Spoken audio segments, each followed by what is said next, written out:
ఈరోజే డౌట్నెట్ యాప్ని డౌన్లోడ్ చేసుకోండి. డౌట్నెట్ మీ 6వ తరగతి నుండి 12వ తరగతి వరకు గణితం, భౌతిక శాస్త్రం, రసాయన శాస్త్రం మరియు జీవశాస్త్రం సంబంధించిన అన్ని సందేహాలను కలిగి ఉంటుంది. వాటి సొల్యూషన్ని తెలుగులో చూడవచ్చు.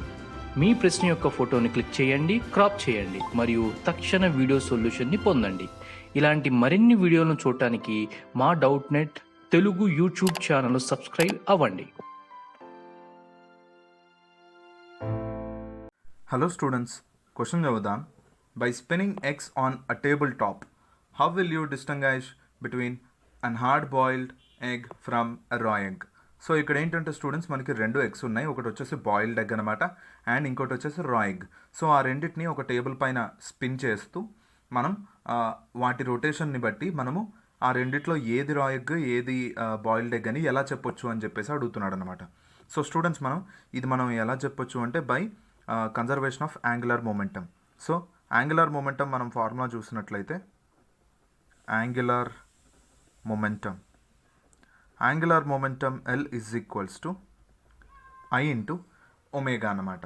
Okay students, so I into omega కాబట్టి మనం ఇక్కడ చూసినట్లయితే for example let us consider a hard boiled egg. Okay, so ఇది హార్డ్ బాయిల్డ్ ఎగ్. సో ఇక్కడ నేను బాయిల్డ్ ఎగ్ అని చెప్పేసి అంటాను. So in boiled egg students మనకి మాస్ ఏదైతే ఉంటుందో, okay, mass is fixed. Okay, ఒక ఎగ్ని మనం హీట్ చేసిన తర్వాత ఏంటంటే ఇనీషియల్గా ఏంటంటే దాని లోపల లిక్విడ్గా ఉన్న మెటీరియల్ అంతా అది సాలిడ్గా మారిపోయి మనకి బాయిల్డ్ ఎగ్ అనేది ఒక ఫిక్స్డ్ సాలిడ్గా మారిపోతుంది అనమాట. Such that its mass is fixed. Okay, so దాని మాస్ అనేది ఇప్పుడు ఏమైంది, it is fixed and it will have a fixed centre of mass. Therefore it will have a fixed centre of mass. Okay, so because it has a fixed centre of mass, ఆ centre of mass దగ్గర మనకి entire mass అనేది concentrate అయిందని చెప్పేసి అనుకుందాం. And this will rotate about its own axis with angular speed that is omega. Okay students, so మనం ఇప్పుడు boiled egg consider చేసాం కదా, ఇంకో సైడ్ నేను ఏంటంటే రా ఎగ్ కన్సిడర్ చేస్తాను. సో ఇది రా ఎగ్లో చూసినట్లయితే స్టూడెంట్స్ రా ఎగ్ కన్సిస్ట్ ఆఫ్ మనకేంటి యాల్క్ అండ్ లిక్విడ్ కదా. సో దాంట్లో యోక్ అండ్ లిక్విడ్ ఉంటుందన్నమాట. So when the raw egg is set into rotational motion. So రా ఎగ్ అనేది మనకి రొటేషనల్ మోషన్లో సెట్ చేసినప్పుడు ఏంటంటే its mass constituents. Okay, so its mass constituents move away from the center of mass due to centrifugal force. So although రెండిట్లో ఏంటంటే మనకి mass అనేది సేమ్ ఉన్నా కానీ దీని విషయంలో చూసినట్లయితే ఫర్ ఎగ్జాంపుల్ దీని మూమెంట్ ఆఫ్ ఇనర్షియా అనేది I అనుకుందాం about this axis.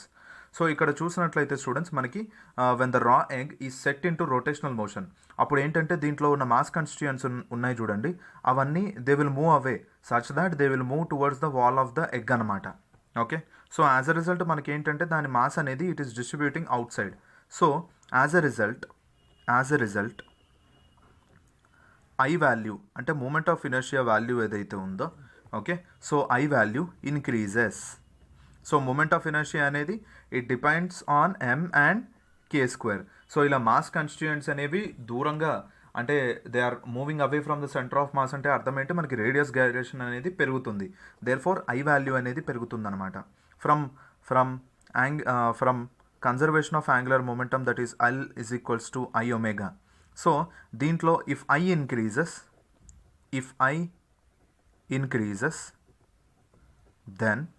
increases then omega decreases అనమాట. Okay, so I value moment of inertia అనేది మనకి ఇంక్రీజ్ అయిందనుకోండి, అప్పుడు మనం చూసినట్లయితే సో దీని యాంగులర్ స్పీడ్ ఏదైతే ఉందో అది తక్కువ ఉంటుందన్నమాట.